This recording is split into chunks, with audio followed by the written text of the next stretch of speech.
পোড়ানো হয়ে গেছে, পোস্টমর্টম রিপোর্ট, ডেথ সার্টিফিকেট সব সাজানো আছে। সিসি নাম্বার থেকে নামটা বের করুন।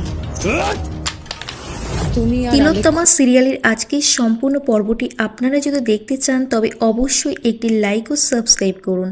তমসা বৌভাতের অনুষ্ঠান ছেড়ে অপরাধীদের শাস্তি দেওয়ার জন্য চলে আসে সেখানে।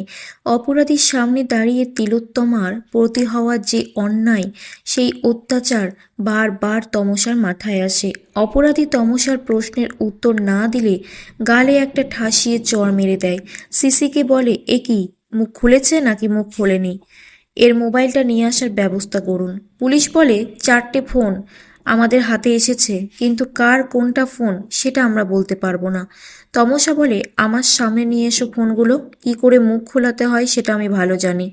তারপর তমসার কাছে ফোন করে আলেখ্য। আলেখ্য বলে, আমি তোমার স্বামী বলছি, ইদানিং তুমি অনেক কিছুই ভুলে যাচ্ছ, চিনতে পারছো না, তাই বলে দিলাম। তুমি কোথায় আছো?